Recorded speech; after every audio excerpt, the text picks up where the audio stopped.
Yesterday, we'd explored and tackled the trails and tracks in the eastern portion of the Mount Taylor district of Cibola National Forest.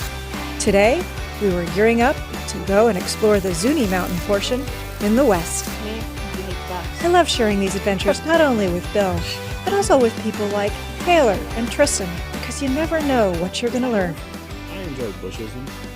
What is a bushism? It's the grammatical errors of George W. We didn't have any specific track or trail we were headed to in the Zuni Mountains that morning. We just knew we were off to drive and to explore. Both Onyx and Gaia show multiple tracks and trails that are open for full-size motorized vehicles through the Zuni Mountains. We entered the National Forest by taking the Zuni Canyon Road. After I got home, I actually discovered that there is a Zuni Mountain historic auto tour that drives along this road and takes you to 18 different interpretive sites in the Zuni Mountains. Since we didn't really have cell service where we were staying, I had no idea there was a possible tour in the area, so we'll just have to go back some other time and try it. The smooth pavement of Zuni Canyon Road eventually turns to dirt, and then it splits into two separate Forest Service roads. We chose the right fork. This is Forest Service Road 480.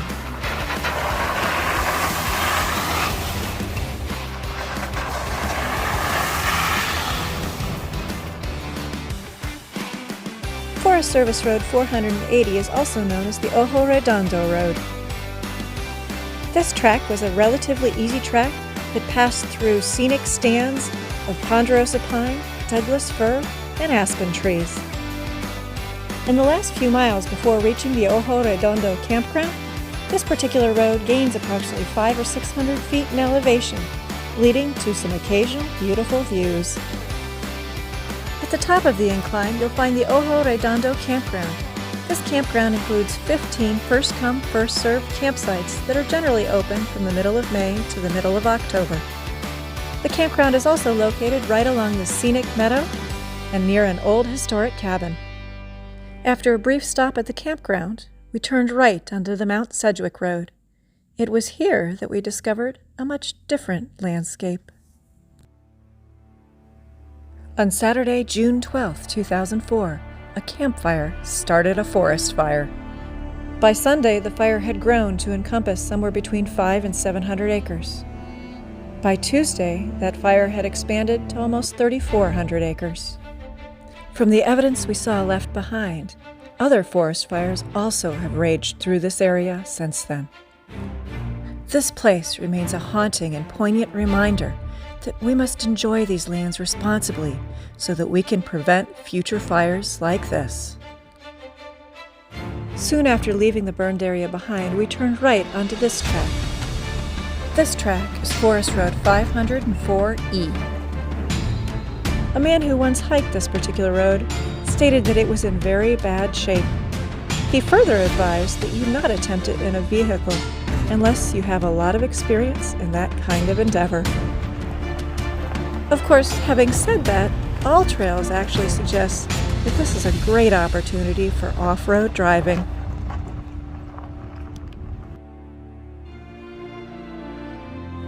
The tracks leading up to Mount Sedgwick that morning had been fairly easy drives, though a little rough at times. This particular last mile up to the top of Mount Sedgwick was beautiful and open and scenic, but definitely more of a moderate trail.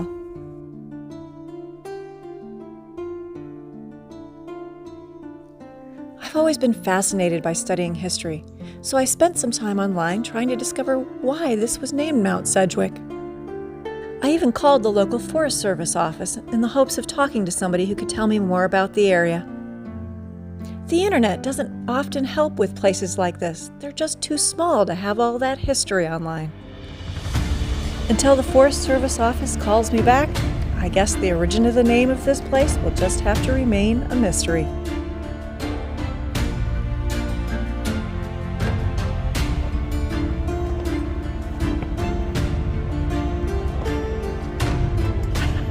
Maybe.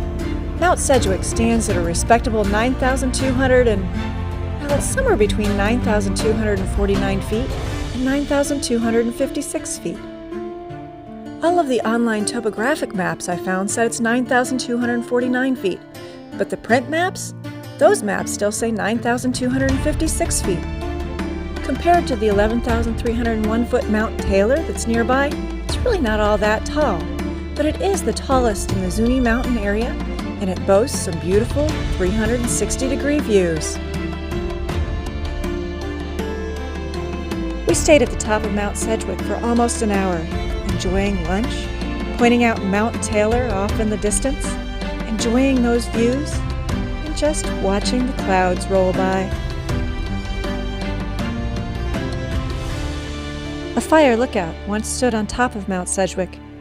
You can still see evidence of the support structure from that fire tower. I love looking into the history of these towers, but in this particular case, this tower is almost non-existent in internet research. The few references I could find to the tower range from 1920 to 1943. An article from 1920 actually describes how Mrs. D.B. Whiteside took over as the fire lookout and guard after the passing of her late husband. The article went on to describe her previous firefighting experience alongside her husband. Another article from 1943 described how the fire tower lookout could hear an airplane in almost zero visibility circling high above the tower. He contacted the local airport authority so that they could reach that particular plane and help guide it to safety.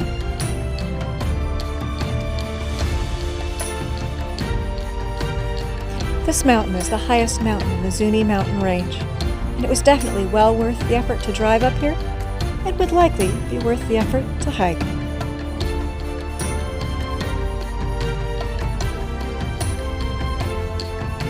After enjoying the beauty of the afternoon and just sitting at peace for a little while, we finally and reluctantly decided it was time to turn back the mountain and go further on today's adventure.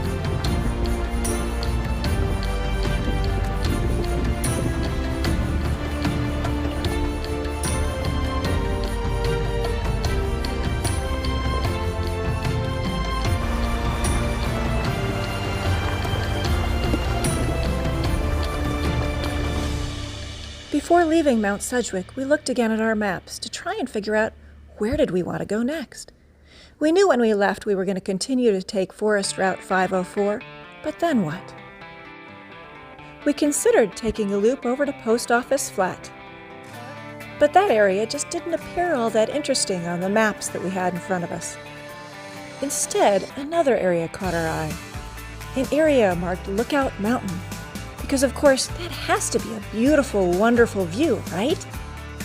It wasn't exactly close to where we were, but we could definitely tell from the map that there were many smooth and some even paved roads between us and that mountain.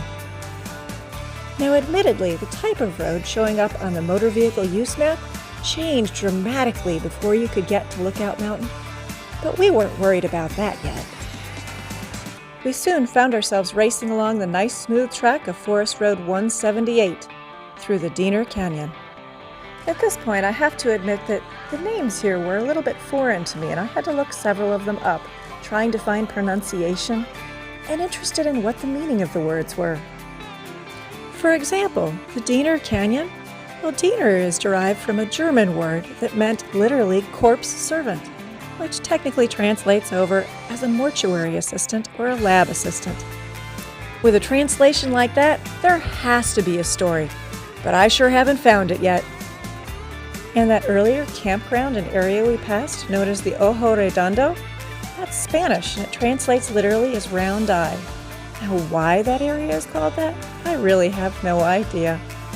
If anyone out there has the ability to help me in my ignorance and to educate me a little here, I'd be more than happy to learn. The route we chose to go towards Lookout Mountain passed the Blue Water Lake State Park and then took Forest Road 569. This road eventually leads to this beautiful field where there was plenty of available dispersed camping.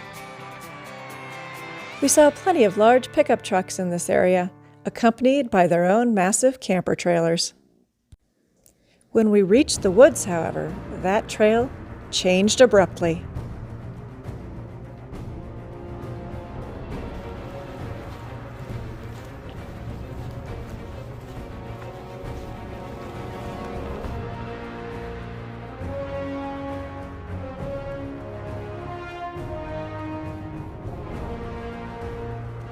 It always amazes me when I look back and I think about how rough and rocky and challenging the road was, and then I look at the video later and I think, it doesn't look nearly that bad. But let me tell you that this particular track was narrow and very challenging. One of the things on a track like this that actually is more challenging is the mental aspect. We had no idea what we were driving into.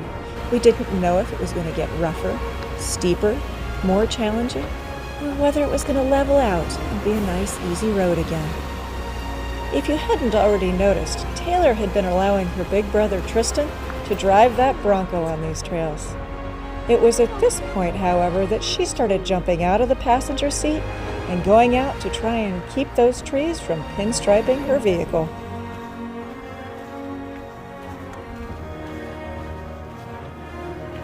A mile or so into this trail, we stopped. Everybody needed a short break and to reassess our situation.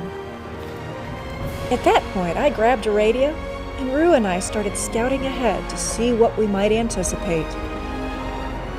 It was already getting later in the afternoon, and we didn't know how long this trail was going to take us. Sure, we actually did have the kitchen in the back of the Jeep, and dinner was with us, but none of us really wanted to spend those hours driving into the evening. While scouting, I realized that this trail wasn't likely to get any easier anytime soon, and our travel speed was likely to stay very low. At that point, I found a good turnaround spot because, well, if you hadn't noticed, it's kind of hard to find one of those along this particular track. So I radioed back and let everybody know that at least I had found a spot to do that. At that point, everybody agreed we needed to turn around and perhaps try this trail another day.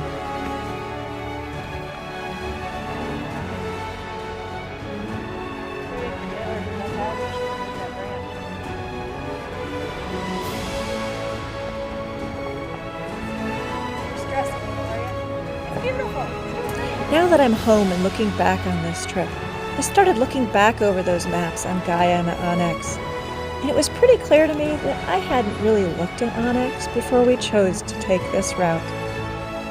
Onyx actually had a very clear trail marked for motorized vehicles that linked in to where we had been earlier on Mount Sedgwick. Taking that route towards the McGuffey Lookout would have taken us very near to the top of Lookout Mountain, our intended goal. Sometimes, however, you just have to chalk a trail like this up to exploration and adventure. Protecting your investment. Huh? Protecting your investment? I am, indeed. Hopefully you won't get run over by it. Yeah. Details.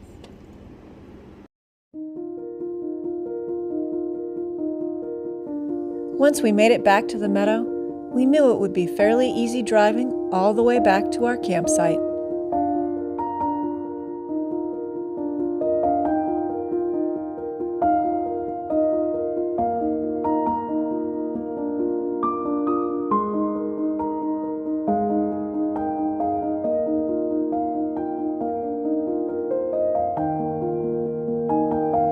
On the way back along the road, we stopped to investigate this old corral. I can imagine that several times a year, it's not nearly so quiet and pristine, but is instead overrun with lots of cows.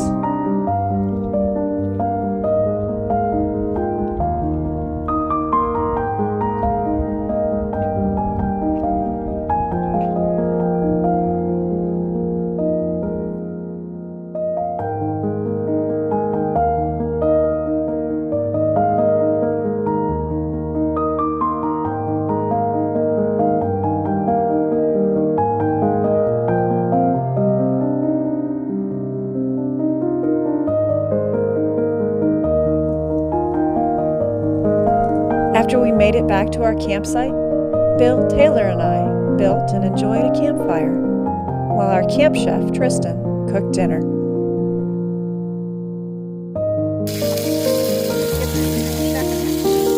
We took our time eating dinner and enjoying each other's company that evening, knowing that tomorrow, Taylor had to drive back to her Army base in Arizona, and the rest of us would be headed towards Colorado. Thanks for watching. Make sure to join us again tomorrow when we tackle around 60 miles of dirt across a high desert plateau.